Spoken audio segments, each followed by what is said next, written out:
This preview was originally written by Tom Hopkins and was adapted for video by me, Nathan Ellingsworth. Kingdom Come Deliverance didn't get the love it deserved when it released 7 years ago. While it was fixed eventually, the significant technical problems at launch took attention away from everything the game did well. With lessons learned, Warhorse Studios have returned with a sequel that tells the next chapter of Henry's story and aims to expand on the incredible immersion the series introduced. The early quests in Kingdom Come Deliverance 2 are both impressive and overwhelming. Stepping into the shoes of Henry once again will test your patience. Being a pretty hardcore simulator, there are a lot of systems to learn as you get to grips with how everything works. Many of the mechanics remain unchanged from the first game, they simply work more reliably this time. The first 8 hours of the sequel essentially act as a tutorial, slowly teaching you that you can't just brute force things or outsmart the game's logic. If you steal something, there's a high chance you'll be caught, whether someone sees you commit the crime or not. Guards can search your inventory to find stolen items, merchants won't pay full price for things that aren't yours, and anything you steal will be tagged as stolen forever. That and countless other systems are so much deeper than in most other RPGs. Things don't work like they do in Skyrim here. You can't steal something and run off to make sure everything is fine. NPCs have a memory in Kingdom Come Deliverance 2. They also have lives that are more important than whatever you want from them. They don't care about you and your problems. You also need to say what is right for each situation and conversation, not just click on whatever response is represented by the highest stat. It's an immensely intelligent game, even in the early quests. Everything exists to make Kingdom Come Deliverance 2 as immersive as possible, and wow, is it effective. It's the early days of what's shaping up to be a massive game, both in scope but also in terms of its standing in the gaming pantheon. The game is already grabbing us in a way very few other games have. The complex mechanics are woven into a story that's engaging, but not expansive so far. After being attacked on the way to deliver a message, Henry and Hans need to get the message to its intended recipient. Of course, that quest doesn't go as smoothly as they might have hoped.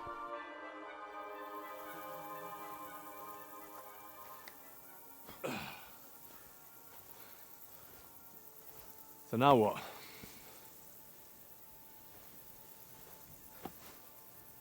There's only one thing we can do.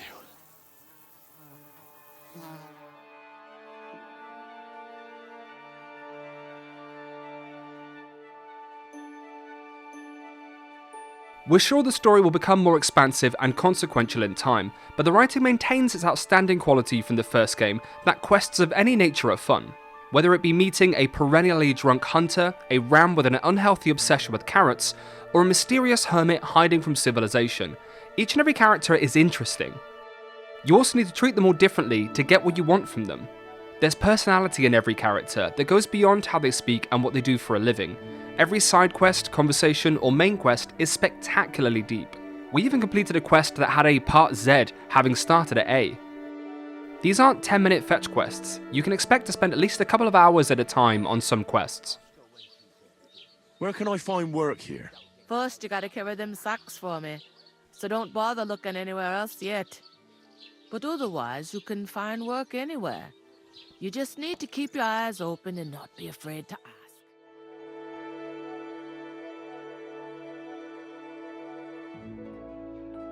Kingdom Come Deliverance 2's first open world area is also staggeringly pretty.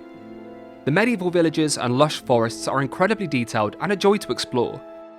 If you thought Kingdom Come Deliverance had some of the best forests in gaming, you'll be ecstatic that they have returned, just with added polish.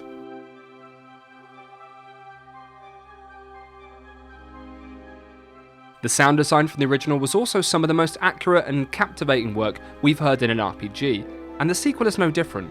In towns and villages, the way NPCs go about their own lives as you go about yours makes for a world that feels truly alive. To be more sympathetic towards people who've been ambushed when you've got so many bandits and other rabbits. Did you hear about what the bailiff... The sequel takes what worked from the original and hones it to the next level. Warhorse Studios have definitely maxed out their maintenance perks for this one. So far, there are very few signs of the bugs that plagued the first game when it launched. The sequel isn't technically perfect. We've encountered disappearing quest markers, pause menu flickering, and glitching goats, but there's nothing of any real consequence. For the most part, Kingdom Come Deliverance 2 is a beautiful game that runs shockingly well for a game of this magnitude.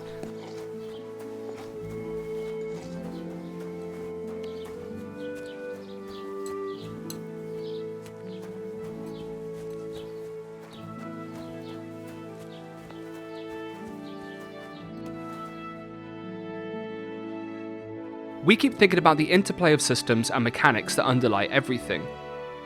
You'll have seen many of them before, such as dialogue being impacted by stats such as charisma, but we're not sure any other game has the same depth and variety. The interplay of systems is interesting and adds real consequences to what you do.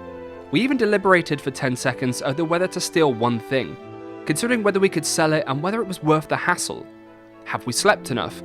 Do we need to eat the food we're carrying soon before it goes bad? Will this aggressive NPC act differently if we approach them slowly? Will Hans get angry if we leave him for a few hours to complete a side quest? You have to constantly ask yourself questions, trying to understand how each choice you make will affect the world and story. At times, you'll need to come back to quests when you have the means or money required.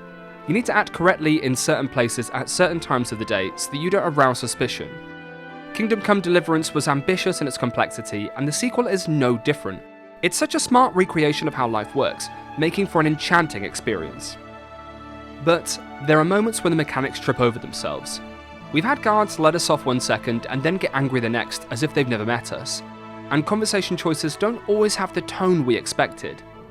However, everything works far more reliably than it did in the first game, and we're confident the developers will improve the behaviour systems in time.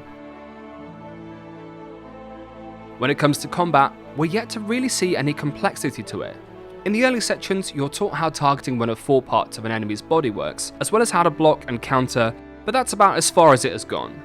The system from the first game is intact, complete with the initial clunkiness that we hope is ironed out as you learn more techniques, unlock perks, and gear becomes more important. Not once in the first 8 hours have we had to even think about our stats or what gear Henry has equipped before getting into a skirmish. It simply hasn't mattered. We don't doubt that'll change at some point though. While the first 8 hours of Kingdom Come Deliverance 2 are very story setup and tutorial heavy, we're stunned by how well everything works. The world is as gorgeous as ever, and the depth of the mechanics make for an RPG that's more captivating than any we've played for years. The story is a little inconsequential so far, but the quality of the writing means we're convinced it'll be more expansive in no time. Our time in Henry's shoes will be long, but we're excited to see where we're taken along the way. You can check back soon for our full Kingdom Come Deliverance 2 review, but for now be sure to keep it tuned to Gamer Guides for the best guides on the internet. Thanks for watching, and give us a like and subscribe to catch even more great Gamer Guides video content.